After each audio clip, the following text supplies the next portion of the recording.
ما حالنا مع أول فريضة سنسأل عنها؟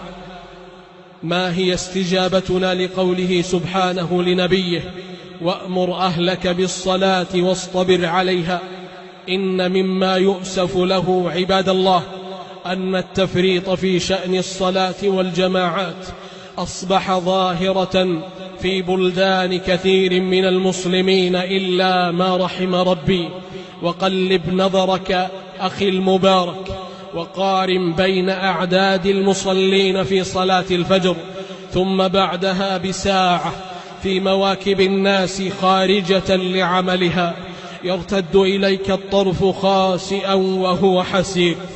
فآه من نفوس تحركها مصالحها ولذاتها العاجلة ولا تتحرك لنداء الرحمن يناديها لرحمته ورضوانه.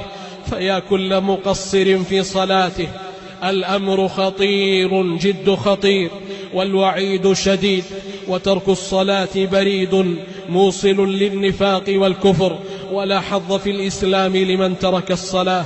فصلاتك يا عبد الله إن رمت النجاح والفلاح يوم الدين، وإلا فالخيبة والخسران أمامك.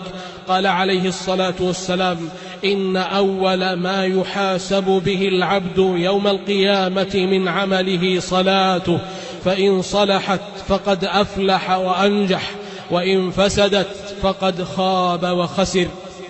عباد الله، هذا محمد بن سماعة التميمي يقول عن نفسه: مكثت 40 سنة لم تفتني التكبيرة الأولى إلا يوم ماتت أمي، فصليت 25 صلاة أريد التضعيف.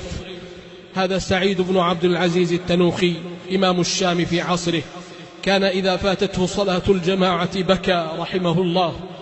كان سلفنا رحمه الله يعدون تضييع الصلاة من أعظم الخطيئات ومن علامات النفاق. كتب الفاروق رضي الله عنه إلى أمرائه وعماله في الأمصار: إن أهم أموركم عندي الصلاة، من حفظها وحافظ عليها حفظ دينه، ومن ضيعها فهو لما سواها أضيع، ومن نام عنها فلا نامت عينه.